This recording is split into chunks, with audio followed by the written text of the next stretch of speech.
Assalamualaikum warahmatullahi wabarakatuh. Perkenalkan, saya Fariski Amanda dan rekan saya Ayu Fauziah. Di sini kami akan mempresentasikan mengenai analisis korespondensi pada topik kursus yang diambil berdasarkan asal negara. Yang pertama adalah latar belakang. Untuk mengimbangi perkembangan zaman yang semakin lama semakin maju, maka seseorang harus melakukan usaha agar tidak tertinggal zaman. Untuk mengimbangi perkembangan tersebut, banyak orang memilih untuk melakukan kegiatan seperti kursus. Kursus adalah kegiatan pendidikan yang memberikan materi pembelajaran tertentu kepada orang dewasa ataupun remaja agar dapat memperoleh pengetahuan, keterampilan, dan sikap yang dapat dimanfaatkan untuk mengembangkan diri dan masyarakat. Banyak sekali topik kursus yang ditawarkan dan yang tersedia di berbagai tempat. Topik kursus tertentu dipilih oleh individu sesuai dengan minat dan kebutuhan yang diinginkan. Topik kursus berupa mata pelajaran seperti biologi, kimia, dan lain-lain banyak diambil agar memperdalam pemahaman mengenai topik tersebut. Banyak sekali negara-negara yang berminat untuk kursus. Penelitian ini menggunakan data topik kursus yang diambil berdasarkan asal negara yang diperoleh dari data sekunder yang dianalisis menggunakan tabel kontingensi, selanjutnya dilakukan uji independensi, dan kemudian melakukan analisis korespondensi. Analisis korespondensi sendiri merupakan metode statistika deskriptif yang dirancang untuk menganalisis tabel kontingensi dua arah atau multi arah yang mengandung hubungan antara variabel-variabel baris dan kolom. Hasil dari analisis korespondensi menunjukkan dimensi terbaik dari mempresentasikan data berupa peta perspeksi.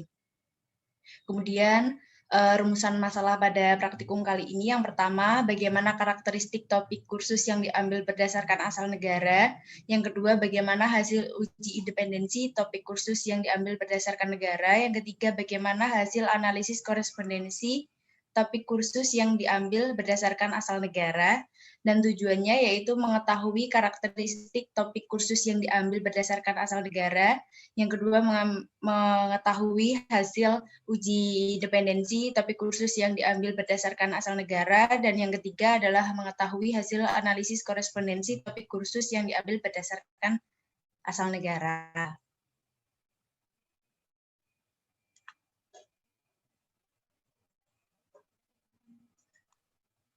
Selanjutnya metodologi penelitian. Di sini ada sumber data, di mana data sekunder berasal dari website Kaggle dengan judul Student Academic Performance Dataset yang diambil pada hari Rabu 30 Juni 2021 di Nganjuk, Jawa Timur.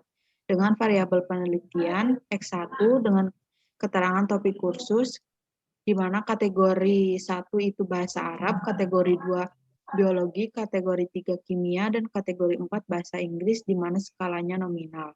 Kemudian ada X2 dengan keterangan negara asal, kategori 1-nya itu Jordan, kategori 2 Kuwait, kategori 3 Palestina, dan kategori 4 dari Irak dengan skala nominal.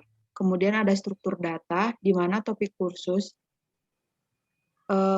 dengan struktur data sebagai berikut.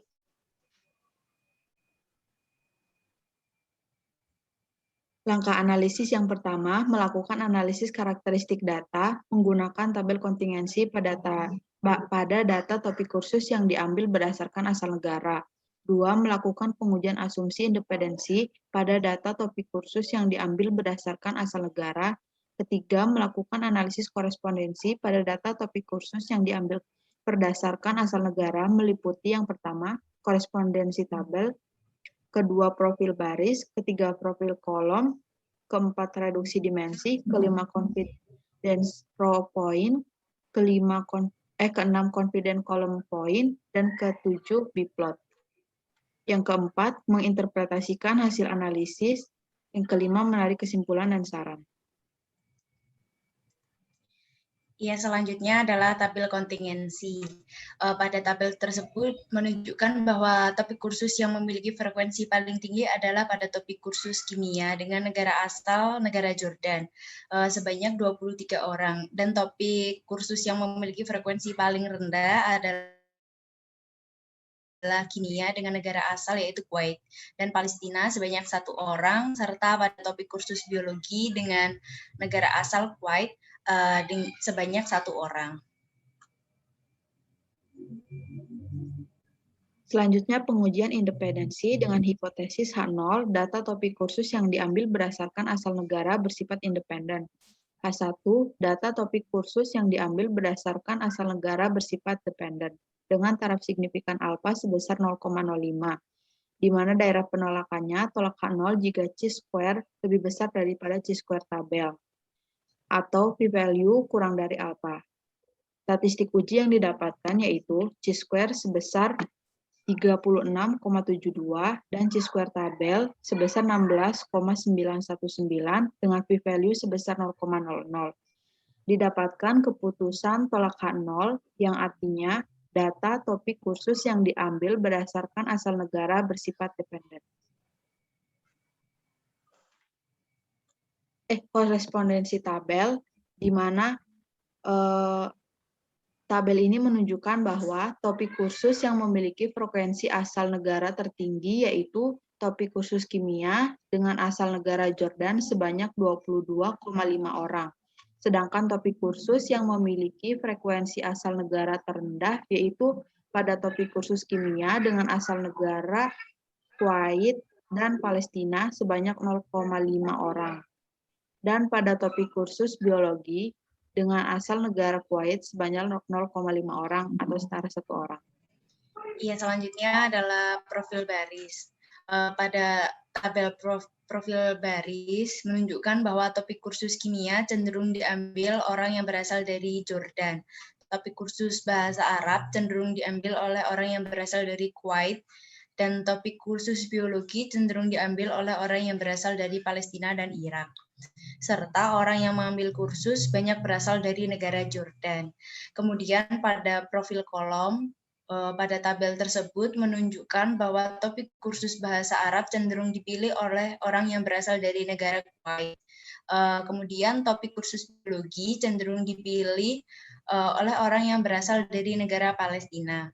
Topik kursus kimia cenderung dipilih oleh orang yang berasal dari negara Jordan. Topik kursus bahasa Inggris cenderung dipilih oleh orang yang berasal dari negara Kuwait. Dan topik kursus bahasa Arab adalah topik kursus yang sering dipilih oleh semua negara.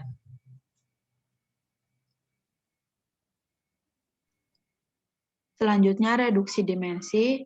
Pada tabel ini menunjukkan bahwa pada dimensi 1 memiliki nilai eigenvalue sebesar 0,411, dimensi 2 0,225, dan pada dimensi 3 sebesar 0,099.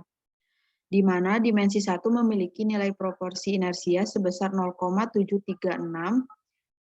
artinya dimensi 1 mampu menjelaskan keragaman data sebesar 73,6%, sedangkan dimensi 2 memiliki nilai proporsi inersia sebesar 0,221, artinya dimensi 2 itu mampu menjelaskan keragaman data sebesar 22,1%, dengan nilai kumulatif nilai proporsi inersia sebesar 0,957 menunjukkan bahwa dua vektor baris dan kolom mampu menjelaskan keragaman data sebesar 95,7% dari total inersianya. Kemudian di sini ada tabel confidence throw point. Tabel ini menunjukkan bahwa pada dimensi 1, keragaman terbesar terletak pada topik kursus biologi sebesar 0,255 dan keragaman terkecil terletak pada topik kursus bahasa Arab sebesar 0,189. Sedangkan pada dimensi 2, keragaman terbesar terletak pada topik kursus bahasa Inggris sebesar 0,343 dan keragaman terkecil terletak pada topik kursus kimia sebesar 0,21. Nilai korelasi pada confidence throw ini yang paling besar dari kedua dimensi itu terletak pada topik kursus kimia sebesar 0,613 yang artinya memiliki hubungan yang sangat kuat dan korelasinya berbanding lurus. Kemudian di sini juga ada confidence column point di mana tabel ini tuh menunjukkan bahwa pada dimensi 1, keragaman terbesarnya itu pada dimensi 1 yang dimiliki oleh seseorang yang berasal dari negara Palestina sebesar 0,446 dan keragaman terkecilnya dimiliki oleh seseorang yang berasal dari Kuwait dengan sebesar 0,097. Sedangkan pada dimensi 2, keragaman terbesarnya itu dimiliki oleh seseorang yang berasal dari negara Irak sebesar 0,729 dan keragaman terkecilnya itu dimiliki oleh seseorang yang berasal dari negara Jordan sebesar 0,139. Dengan nilai korelasi yang paling besar itu dari kedua dimensi itu dimiliki oleh seseorang dengan asal negara Jordan yaitu sebesar 0,592. Yang artinya memiliki hubungan yang sangat kuat dan korelasinya berbanding lurus. Selanjutnya adalah biplot. Di sini dapat diketahui bahwa bahasa Arab dan bahasa Inggris cenderung dipilih oleh orang-orang yang berasal dari negara Kuwait. Sedangkan pada topik kimia cenderung diambil oleh negara Jordan, dan pada topik biologi cenderung diambil oleh negara Irak dan Palestina. Lalu selanjutnya adalah kesimpulan. Yang pertama yaitu topik kursus yang memiliki frekuensi paling tinggi adalah pada topik kasus kimia dengan negara asal Jordan. Dan topik kursus yang memiliki frekuensi paling rendah yaitu kimia yang berasal dari negara Kuwait dan Palestina. Serta pada topik kursus biologi dengan negara asal Kuwait. Yang kedua yaitu hasil pengujian independensi menunjukkan bahwa topik kursus yang diambil berdasarkan asal negara bersifat dependen atau saling berhubungan. Yang ketiga yaitu analisis korespondensi menunjukkan bahwa dua vektor baris dan kolom mampu menjelaskan keberagaman data sebesar 95,7% dari total inersianya. Dan pada topik kursus bahasa Arab, bahasa Inggris cenderung diambil oleh negara Arab, topik kursus kimia cenderung diambil oleh negara Jordan, topik kursus biologi cenderung diambil oleh negara Palestina dan Irak. Saran yang dapat diberikan kepada instansi terkait yaitu hendaknya lebih cermat dalam melakukan sesi wawancara dengan narasumber agar tidak ada data yang tidak memiliki frekuensi atau berfrekuensi 0. Saran bagi peneliti selanjutnya, berdasarkan penelitian yang telah dilakukan adalah sebaiknya bisa menggunakan variabel lain dalam melakukan analisis korespondensi agar tidak ada frekuensi 0 pada tabel kontingensi. Demikian presentasi yang dapat kami sampaikan, kurang lebihnya kami mohon maaf. Wassalamualaikum warahmatullahi wabarakatuh.